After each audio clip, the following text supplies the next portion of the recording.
तीसरी बात, अभी मुझे पता चला है the SC has asked for 2 lakh rupees to be deposited जिनको अपनी आवाज आगे या अपने सबमिशंस डालने हो। एक पब्लिक फंक्शन के लिए पैसे मांगना मतलब कि जिसके पास 2 लाख रुपए नहीं है उसको इंसाफ का हक नहीं है या उसको सुनवाई का हक नहीं है। इंसाफ तो छोड़िए, सुनवाई का भी हक नहीं। इसके बारे में ये बहुत ही मेरे हिसाब से पुअर प्रेसिडेंट सेट करेगा आगे के लिए भी। फीडिंग कौन खिलाएगा? आप मुझे कह रहे हो कि स्टेट ऑफिशियल फीडिंग खाना का इंतजाम करेगी, वो तो नहीं होने वाला। वो स्पॉट्स डेजिग्नेट करेगी, बट जिनको खाना खिलाना है वो सही जगह खिलाएं। और इससे मैं सहमत हूं, मगर जो फीडिंग स्पॉट डेजिग्नेट होता है उसमें सिर्फ RWA या सिर्फ अथॉरिटी का हाथ नहीं होना चाहिए।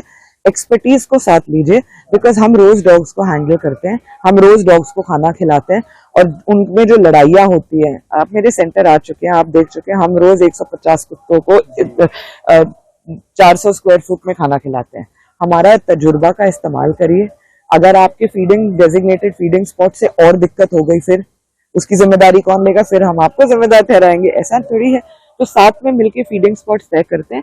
और ऐसा भी होता है कभी कभार आपको वहां दिक्कत, एक स्पॉट से दिक्कत होगी, ये थोड़ा हमें लोकल कोऑर्डिनेशन से ही होने वाला। सर, सबसे पहले मैं कोर्ट को एक बात पे डेफिनेटली कंग्रेचुलेट करूंगी एंड सिंसियर थैंक यू कि जो डॉग्स राइटफुली अपने लोकेशंस पे रिलीज होने चाहिए, जो उठाए गए थे रेड फोर्ट के प्रिपरेशंस के लिए, और जो अभी ऑर्डर था कि जो भी कुत्ते उठ रहे हैं उनको छोड़ा ना जाए और हमारे सेंटर्स में रखा जाए, ये इस पे स्टे आ गया है।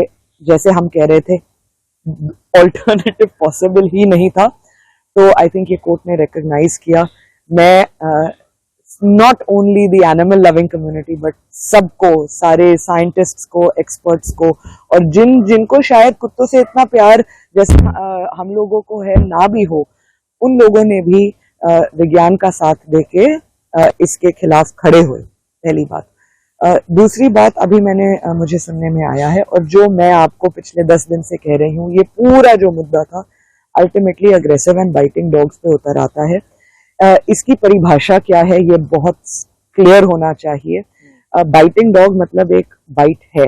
अब कोई सबसे पहले सवाल होगा कि अच्छा, आप कह रहे हैं कि हम रुके, इंतजार करें काटने का, तो इसके रूल्स हैं ABC रूल्स के अंदर। आप अगर ABC डॉग रूल्स को पढ़ेंगे, वो सिर्फ नसबंदी और टीकाकरण के बारे में नहीं बात करते, वो कम्युनिटी आउटरीच के बारे में करते हैं। वो कॉन्फ्लिक्ट रेजोल्यूशन जहाँ पे होता है वहां पे RWA को, लोकल अथॉरिटी को, NGO को, बाइट विक्टिम को और जो खाना खिलाता है, साथ में मिलके एक रास्ता निकालना चाहिए ताकि एक और बाइट ना हो। बाइट्स की संख्या इतनी नहीं है कि 20 संस्थाएं, और शहरों में कोई कुछ 2-3 संस्थाएं कर पाई हैं। दिल्ली में तो ABC 20 है, बिहेवियरिस्ट, शेल्टर्स और इतने सारे हैं। अगर सब मिलके काम करें, अगर सब अपना सहयोग दे, तो बिना कुत्तों को रिलोकेट करके उनका अग्रेशन और बाइटिंग कम किया जा सकता है। अगर हम साथ मिलके काम करें, अग्रेसिव और बाइट, हम डेफिनेटली, ये तो एक ऑर्डर आया है, हम आगे इसमें जरूर अपने सबमिशंस और जो हमारा एक्सपर्टीज पिछले इतने सालों का है वो हम जरूर सामने लाएंगे। फीडिंग, इन्होंने बोला है कि एक तरफ की पब्लिक फीडिंग अलाउड नहीं है, लेकिन फीडिंग स्पॉट्स डेजिग्नेट करी जाएंगी। वो इसी पहले वाले पॉइंट पे आ गया कि जहाँ पे किसी भी स्ट्रे डॉग रिलेटेड इशू पे कोई कॉन्फ्लिक्ट है, तो वहां पे local authority, RWA, bite victim, caregiver और जो सारे लोकल स्टेक होल्डर्स हैं उन सबको शामिल होना चाहिए। साथ मिलकर रास्ता आगे एक एनिमल वेलफेयर कमेटी जो पहले के ऑर्डर्स में ऑलरेडी आ चुका है, एग्जिस्टिंग रूल्स में है, उसका अच्छा पालन किया जाए और जो अभी तक नेग्लिजेंस है ABC प्रोग्राम में उसे सुधारा जाए। यही हमारी आगे की लड़ाई। भारतर एकमात्र परीक्षित बायोसार पृथ्वी प्रो माटी को रखे सुस्थ, दिए नुआ जीवन। धान, पनीपरिबा और डाली जातीय फसल पाई लाभदायक, अमल बढ़ाए, रोग कमाए। आज ही जमी रे प्रयोग करंतु। जोगाजोग पाई 9937054201 नंबर को डायल करंतु। आम सह जोड़ी हेबा पाई आमको लाइक फॉलो और सब्सक्राइब करंतु। अधिक अपडेट पाई विजिट करंतु आम वेबसाइट thequiver.in।